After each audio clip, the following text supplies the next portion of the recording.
Salut à tous et bienvenue sur aviexpress.com, votre testeur de produits d'origine chinoise. Et aujourd'hui, on va se déballer et tester la toute nouvelle, toute récente Teclast Master T10 qui vient, alors là vous pouvez le voir, emballé quand même plutôt joliment.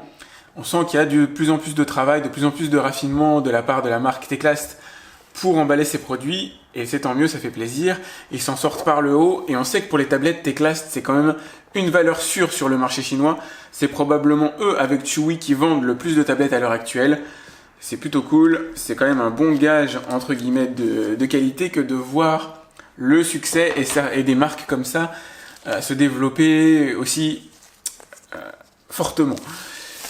Ce qui m'a retenu, ce qui a retenu mon attention sur cette tablette, je pense que c'est un peu la même chose que vous, au-delà de ses capacités techniques, c'est le fait d'avoir le capteur d'empreinte digitale pour débloquer ma tablette.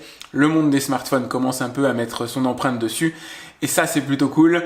Je l'avais déjà testé par exemple sur le Xiaomi Mi Notebook Pro, l'ordinateur portable, le lecteur d'empreinte digitale. Ça va être assez sympa de le voir sur cette tablette. Là on va commencer juste par se la regarder gentiment. Donc elle est fine, elle est ultra agréable à tenir, elle est bien sensuelle comme il faut dans la mesure où les bordures ici sont arrondies. Donc ça c'est agréable à tenir. C'est du métal qui est à l'arrière, encore une fois un bon point. Je vais me faire plaisir aussi, alors vous me connaissez peut-être, en tout cas si vous regardez mes vidéos. J'avoue que je kiffe enlever les pellicules de protection de mes appareils, je ne sais pas si c'est pareil pour vous. Hop. Chacun son délire, hein. Donc on voit bien le capteur d'empreinte digitale, qui arrête de me coller aux mains, qui se trouve juste ici. Donc un petit peu semblable à la plupart des ce qu'on trouve sur les smartphones, hein. Là où Xiaomi avait opté pour un rectangle, ici on a un cercle qui fait penser au téléphone de Xiaomi d'ailleurs, et à d'autres. On trouve évidemment une caméra ici, 8 mégapixels. Hop. Je vous montre l'écran qui est aussi un gros point d'attraction. Alors je ne l'ai pas encore allumé, hein. Elle s'est allumée d'ailleurs, c'est assez étrange. J'ai dû appuyer par erreur sur le bouton d'allumage à l'instant parce que je ne l'avais jamais allumé avant. Donc on retrouve ici une dalle de 10,1 pouces avec une très belle résolution de 2560 par 1600 pixels. Et ça va être un des gros avantages de cette tablette à mon avis. En termes, on va dire, de qualité visuelle, le niveau est quand même assez élevé. On va retrouver aussi d'autres choses plutôt sympas, avec dedans une puce Mediatek qui bombe jusqu'à 2,1 GHz, un octa-core que je ne connais pas du tout, donc je suis assez impatient de le tester aussi, voir quels sont ses perfs, notamment en jeux vidéo, mais évidemment sur les applications, etc. On va voir du 4 Go de RAM, des spécifications techniques qui sont quand même globalement super sympas. 8100 mAh de batterie, donc ça c'est plutôt cool aussi. On a déjà vu mieux, mais on a déjà vu bien pire. J'espère que ça lui permettra de tenir à quelque chose comme... ouais, allez, ce qui serait bien, c'est 6 heures. Si elle pouvait... Oh, quoique, ça dépend de la résolution de l'écran, on peut consommer 5 heures, c'est sûr. 6 heures, ce serait pas mal en temps d'utilisation, ce serait déjà plutôt cool. Je serais assez satisfait si elle dure dans ces eaux-là. Donc c'est une tablette qui est assez fine, je trouve. Elle a une épaisseur de 0,8 mm. Donc ça équivaut, on va dire, à un smartphone moyenne gamme. Les haut de gamme sont plus sur du 7 et des brouettes. 8 mm, je peux vous assurer que dans vos mains, pour une tablette, c'est super fin. Ça donne vraiment un sentiment de qualité globale plutôt cool. En tout cas, pour l'instant, je suis vraiment satisfait. Et j'avoue que c'est surtout l'écran, le capteur d'empreinte digitale là qui m'ont beaucoup attiré, ainsi que le processeur que je connais pas, parce que j'ai envie de tester des nouveautés. Je pense que je suis comme vous à ce niveau-là. Il y a mon côté geek qui fait surface, et la puissance, ça fait son petit effet. Donc c'est parti, je vais aller la tester, je vais aller essayer sous toutes les coutures. Restez bien avec moi, vous allez voir du jeu vidéo, vous allez voir du benchmark de l'application, bien sûr le test du capteur d'empreinte digitale. Je vais aussi faire des photos, même si c'est anecdotique, du Skype. Un petit peu de tout finalement. Si vous connaissez mes tests, vous pouvez d'ores et déjà vous abonner et même me mettre un petit pouce. Alors là ça serait le top du top, mais restez surtout jusqu'à la fin de la vidéo, c'est ça qui compte pour moi, que vous puissiez vous faire un avis fondé et solide sur la Teclast T10, et pour vous, dans une fraction de seconde, vous en saurez plus.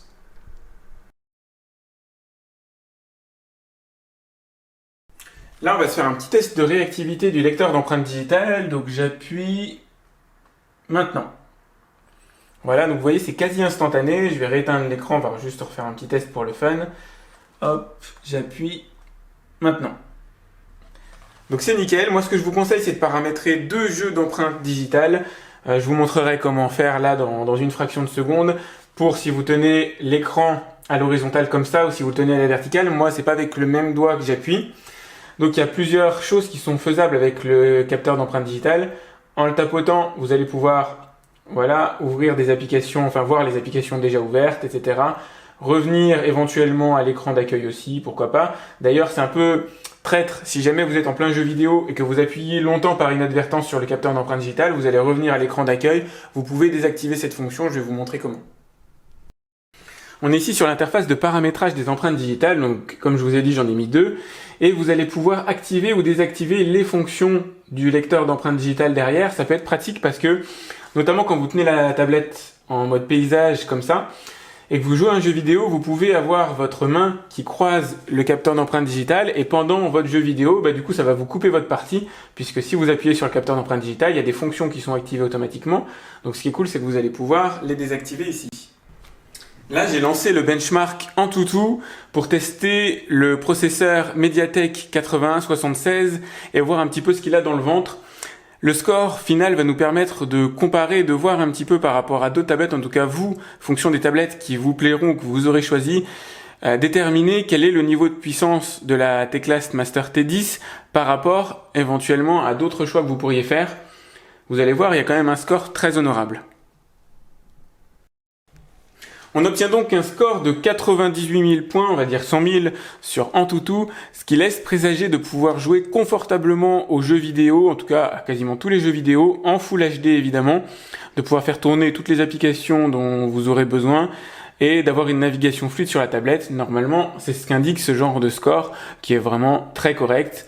Pour vous donner un rapport de performance, on va être sur le très haut de gamme des smartphones à plus de 200 000 points et sur l'entrée de gamme à 30 000 points. Toujours dans la série des benchmarks, là je vous ai mis 3D Mark Ice Storm. Juste un petit exemple pour que vous puissiez voir tourner la démo. C'est quand même plutôt sympa. C'est pas la version extrême, donc là ça tourne au plafond à 60 fps. Il y a quand même pas mal de polygones à gérer, c'est plutôt bon signe aussi.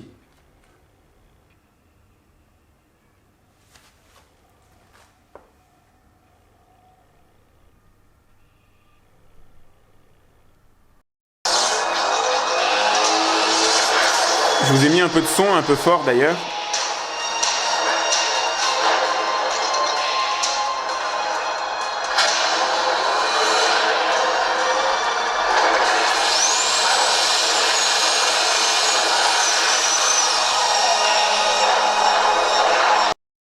Là, ce qu'on va se faire en live, c'est essayer d'appairer ma manette. Hop. Une manette assez classique que j'ai achetée sur Gearbest d'ailleurs. Je vais aller dans le Bluetooth, l'activer. Et normalement, il est censé la détecter. Alors, j'espère assez rapidement.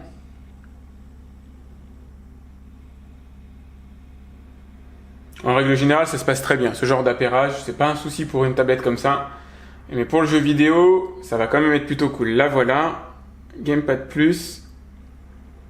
Et ça devrait arrêter de clignoter quand ce sera connecté. Voilà. Tout va bien. Il n'y a plus qu'à jouer aux jeux vidéo. Là, je vous ai mis un petit Asphalt 8 pour faire le test jeu vidéo. Donc, il faut bien se rendre compte qu'on est sur une résolution Quad HD. Ça signifie qu'il y a 4 fois plus de pixels à calculer et à afficher que dans une résolution Full HD. Ça demande une puissance de calcul qui n'a rien à voir. C'est vraiment énorme pour une tablette à gérer. Donc, c'est pas forcément une tablette de jeu vidéo, je dirais, à la base. Parce qu'il faut quand même une grosse patate pour gérer de la Quad HD. C'est une tablette probablement avec laquelle vous aurez une très grosse aisance. En tout cas, moi, je l'ai ressenti dans la navigation web, etc. C'est extrêmement précis, c'est très agréable. En jeu vidéo, forcément, ça va être un peu plus difficile. Alors là, le test Asphalt 8 se passe plutôt bien. Je dis pas qu'il n'y a pas une ou deux images de sauter de temps en temps, mais c'est quand même très honorable. La Quad HD dans une tablette à gérer, un véritable cauchemar pour le processeur. En tout cas, jusqu'ici, le test est réussi. Là, on va se faire un petit Taken pour le fun. Donc c'est un jeu qui prend pas beaucoup de FPS, donc du coup ça devrait être assez simple. Vous voyez, c'est fluide.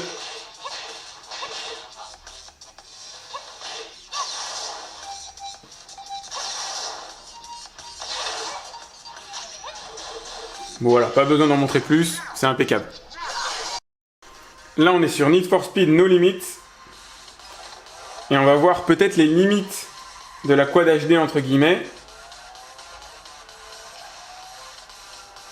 Non, c'est relativement fluide, pas de souci.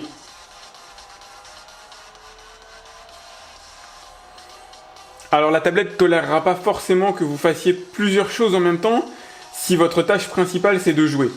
Je vous conseille vraiment de virer toutes les applications quand vous jouez aux jeux vidéo. Ouais, il y a quand même quelques images de sauter. On voit que c'est pas intégralement fluide non plus. Il y a comme un petit effet de ralenti entre guillemets sur le jeu vidéo qui le rend moins sympa. Alors, je n'ai pas noté beaucoup de bugs sur cette tablette, même quasiment aucun, à part un qui m'a quand même embêté sur Asphalt 8. Je sais pas pourquoi, le jeu plante. C'est aussi bête que ça, hein, il se lance tout simplement pas. Bon, c'est dommage parce que c'est un jeu que j'utilise dans mes tests, donc du coup ça m'a permis d'identifier. Tous les autres jeux ont fonctionné, mais Asphalt 8, pour une raison obscure, finit par cracher au bout de quelques secondes avant même le lancement du jeu, vous allez voir. Alors j'espère que dans une future mise à jour du système d'exploitation, ça marchera mieux. Voilà, j'ai rien fait de spécial, hein. Il s'est viré tout seul. Là, on va se faire un petit test de streaming télé. Alors moi, je suis chez Free, donc du coup, j'ai mis Freebox TV.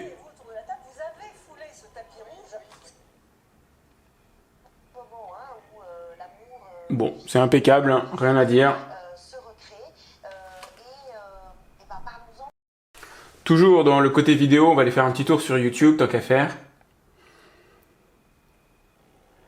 Alors, qu'est-ce qu'on peut se mettre? Eh ben voilà, on va aller sur ma chaîne. Attendre la pub. Désolé. Mettre en plein écran. Oh bah nickel. Avec une résolution Quad HD, les vidéos, alors même si elles sont diffusées sur YouTube, alors ça dépend, on va pouvoir trouver du Quad HD d'ailleurs, je vais en mettre.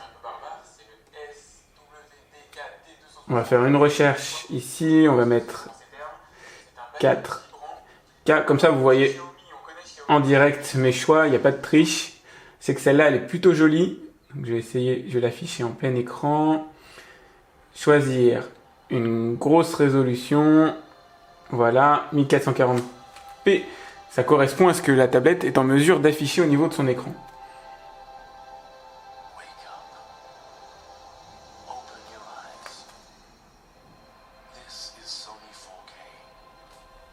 Et c'est vrai que visuellement, normalement, c'est une claque.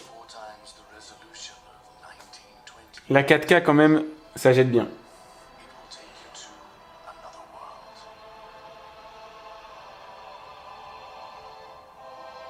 Donc la tablette gère bien la 4K, vous voyez, en tout cas en termes vidéo, il n'y a aucun souci pour la partie YouTube. Je vais quand même essayer de lui faire lancer des vidéos depuis mon réseau local. Ça va être assez intéressant, je pense. Alors là, j'ai accédé à mon réseau local. Ça s'est fait vraiment super facilement grâce à un file manager classique que j'ai téléchargé sur Google Play. Et j'ai lancé un film de 18 Go en Full HD qui transite par mon réseau Wi-Fi. Donc j'ai mon disque dur qui est branché sur ma Freebox. Le tout en 5 GHz puisque la tablette le gère. Et vous voyez, il n'y a aucune saccade ni rien. C'est impeccablement géré. Je ne peux pas vous montrer le film en lui-même pour une question de droit d'auteur. Mais franchement, c'est impeccable. Là, je vais vous montrer la petite application qui me permet d'accéder à mes disques. Donc celle-là, vous pouvez la télécharger quelle que soit votre tablette. C'est juste pour vous montrer que ça fonctionne bien. Donc ici, on a accès aux disques locaux de la tablette, mais aussi à mes disques à distance, dont ma Freebox, ce qui est vraiment pratique. Donc là, je vais aller dans le disque dur de la Freebox même, et non dans mon stockage externe, dans mon disque externe. Je vais aller voir les programmes que j'ai enregistrés à la télé. Donc vous les avez ici. On en prend un au pif. Hop. avec MX Player et vous allez voir, ça marche même en streaming, c'est impeccable.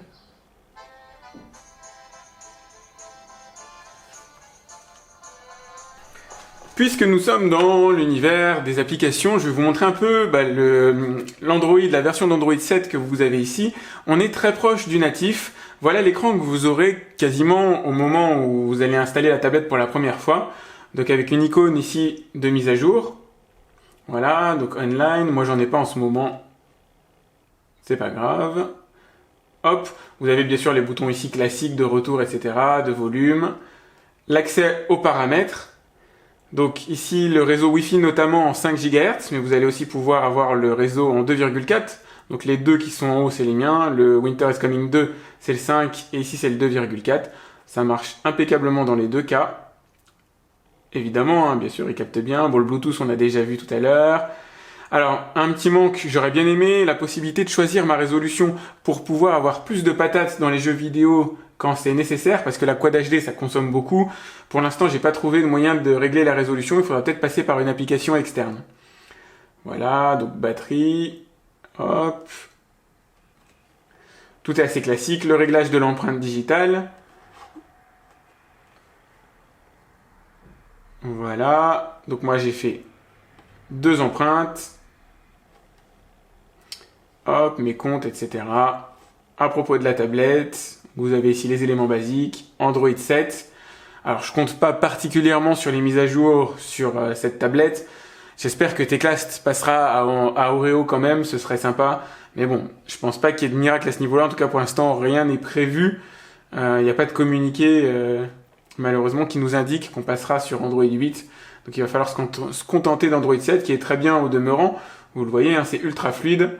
Aucun souci à ce niveau-là. Peut-être se faire une petite requête. Voilà, la météo.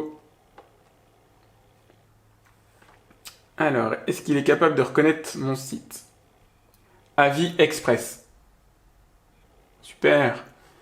Voilà, bienvenue chez moi. Donc là, on arrive sur mon blog. La navigation est vraiment super fluide, hein. La Quad HD est pas si simple que ça à gérer, même au niveau web, et pourtant ça marche super bien. J'en veux pour preuve la Chewy Hi13 avec laquelle vous hésitez peut-être si pour vous la résolution est quelque chose d'extrêmement important. Elle est moins fluide, la Hi13, en défilé. Celle-là est plus sympa, elle fonctionne mieux, en tout cas jusqu'ici. Donc au niveau d'Android même, il n'y a pas grand chose à vous montrer, hein. Vous avez les trucs classiques, voilà, les raccourcis que vous avez là, etc. Il est vraiment basique. Vous allez pouvoir caster l'écran de la tablette sur une télévision ou quoi que ce soit que vous avez en périphérique avec Miracast ou avec une Chromecast par exemple. Donc ça se trouve notamment dans les paramètres. Installer toutes les applications que vous voulez. De base, vous avez la suite Google qui est installée avec bien sûr Google Play qui se trouve ici. Donc vous pourrez mettre ce que vous avez envie. Il n'y a aucun souci là-dessus. Moi, je fais plus par dictée vocale. Facebook. Voilà, installé. Ça marche impeccablement.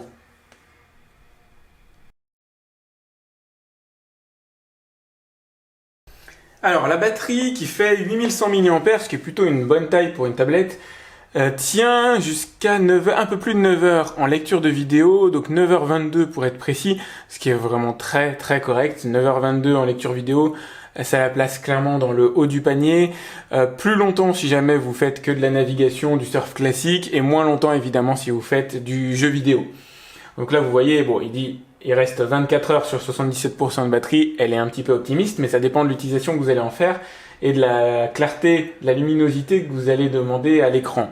Mais pour le reste, elle est vraiment excellente en termes de tenue de batterie. Franchement, vous n'aurez aucun souci avec, faites-vous plaisir. Elle se recharge par un port USB classique, enfin micro USB classique.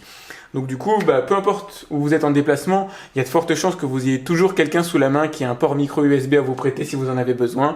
Par contre, elle prend beaucoup de temps à charger.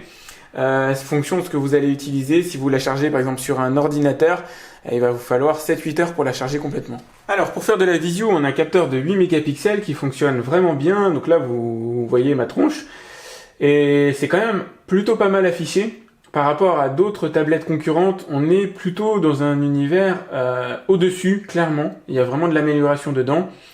Et on va voir d'ailleurs le capteur arrière aussi avec ses 13 mégapixels qui tient la dragée haute à beaucoup de capteurs qu'on peut trouver sur le marché actuellement.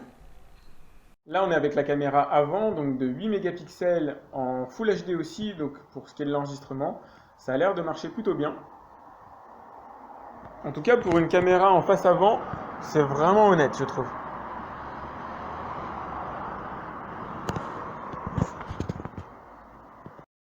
Là, je vous montre le capteur principal. Donc, vous avez évidemment des reflets dans l'écran. C'est pas miraculeux, mais moi, je la vois bien. Elle est quand même très lisible en extérieur, la tablette. Ce qui est assez étonnant. Il y a un bon niveau de luminosité sur l'écran, donc c'est plutôt cool. Et je vais vous mettre sur mon blog des photos prises avec la tablette. Vous allez voir, elles sont quand même très honorables. Le 13 mégapixels fait clairement honneur à cette tablette par rapport à ses concurrents où on trouve en général, qui délaissent la plupart du temps d'ailleurs la partie photo. Là au moins ça reste pour de l'appoint évidemment, pour de l'occasionnel ou du blogging, du réseau social, ce sera très bien. Là on va se faire un petit test d'enregistrement avec la caméra de la tablette. Donc je suis en résolution Full HD, j'ai mis le maximum tant qu'à faire pour vous montrer. On a quand même une luminosité qui est vraiment correcte, pour ce genre de tablette en tout cas. J'ai déjà vu nettement pire. La stabilisation n'existe pas, pas de stabilisateur ni optique, ni électronique, ni rien, donc forcément ça tremble, ça bouge. Elle sera plus à son aise si vous la posez quelque part. Je vais revenir dans la pièce, hop, pour voir comment il gère le passage sur du jour, on va dire un environnement un peu plus foncé. C'est aller assez vite pour faire le point. Je reviens. C'est vraiment pour chipoter que je vous fais ça. Alors, elle est quand même sympa, cette Teddy's Master. On sent qu'elle est née sous une bonne étoile. Déjà, en termes de finition de la coque arrière jusqu'à l'écran, franchement, c'est impeccable. J'aurais aimé une glisse de doigt un peu plus fluide que ça ne l'est ici. Ça accroche légèrement. Bon, ça prend aussi les traces de doigts, forcément. C'est pas miraculeux à ce niveau-là. Ils auraient pu faire un effort pour mettre un matériau un peu plus lisse ici. Mais ça va, c'est pas encore au niveau dramatique. L'arrière est beau et surtout la tenue en main est vraiment super agréable. Vous allez pouvoir la garder pendant un petit moment sans lassitude. Ça c'est plutôt cool. Il y a suffisamment de place pour positionner ses pouces sur les côtés sans venir toucher l'écran. Ça c'est plutôt chouette aussi. L'aspect caméra fonctionne honorablement pour une tablette. On a vu nettement pire dans l'univers des tablettes tactiles, ça c'est clair et net. Vous allez pouvoir faire du streaming vidéo sans aucun souci, Skype, etc. Ça marchera très bien. C'est pas une tablette qui est faite pour prendre des photos, mais elle est quand même en mesure de faire du correct. En tout cas, meilleure que ce que j'ai vu sur d'autres tablettes concurrentes de même prix. Donc c'est plutôt chouette aussi. En termes de finition, alors de temps en temps, j'ai noté ici, quand on appuie, on sent qu'on peut légèrement appuyer l'écran vers le bas. Bon, c'est de l'ordre du détail, elle est très bien assemblée, je vous rassure, elle ne va pas se désagréger dans vos mains. Mais je fais des tests, je la plie, je la tords un peu, j'essaie de voir quels sont les bruits parasites qui pourraient intervenir. Elle s'en sort plutôt correctement aussi, elle a été bien assemblée, pas de souci à ce niveau-là. En termes d'écran, on est au top du top de ce qui peut se faire aujourd'hui sur les tablettes chinoises, puisqu'on a de la Quad HD, et là-dessus, j'ai pas à vous convaincre, elle est vraiment géniale, et surtout, elle a un processeur qui arrive à gérer la Quad HD, et c'est bien là le plus important, parce que le nerf de la guerre est ici. C'est sympa d'avoir un bel écran, mais si le processeur derrière ne suit pas, ça le fait pas du tout. Et là, pour le coup, c'est bien. Le décacore qu'il y a derrière, qui monte à 2,1 GHz, permet de gérer la tablette quand même correctement, donc c'est plutôt chouette. Il n'y a pas eu de raté là-dessus, ça vous permettra de jouer aux jeux vidéo, ce qui est bien aussi. Pas à tous, donc visiblement j'ai eu un petit bug avec Assault Extreme qui m'a embêté. À part ça, j'ai pas eu d'autres anomalies. Si j'en ai eu un dans un benchmark où j'avais des polygones noirs, ce qui m'est déjà arrivé sur d'autres tablettes. J'espère qu'il y aura des mises à jour de Android qui seront faites, ce serait quand même vachement sympa de la part de Teclast, qui est une bonne marque, notamment au niveau des tablettes, ils sont assez réputés. J'espère qu'il y aura un vrai suivi fait du produit. Le lecteur d'empreintes digitales marche bien, ça vous intéresse ou pas, ça peut être assez cosmétique. Vous allez pouvoir donc mettre une extension ici au niveau de la carte, ça marche impeccablement aussi. Pour moi, c'est vraiment une très très bonne tablette. Il n'y a aucune raison de vous en priver si vous avez le budget pour. Elle est un peu plus de 200 € en ce moment sur Gearbest. Donc je vous conseille Gearbest. C'est là que j'achète mes produits d'origine chinoise et j'ai jamais été déçu jusqu'ici, donc c'est plutôt un très bon magasin en ligne. Moi en tout cas je la retiens, elle est vraiment super, je vous la conseille. Si vous avez les 200, je crois que c'est 240 € pour celle-là, franchement ne vous privez pas, avoir une telle résolution sur une tablette chinoise c'est quand même assez exceptionnel. Donc si vous avez aimé mon test, n'hésitez pas à mettre un petit pouce, ce serait sympa. À vous abonner à ma chaîne aussi, vous pouvez aller voir sur mon blog, j'ai mis notamment les photos que prend la tablette avec son capteur. Ça vous permettra toujours d'avoir 2-3 informations en plus. Et moi je vous dis à très vite pour un autre test de produits d'origine chinoise sur aliexpress.com. Salut!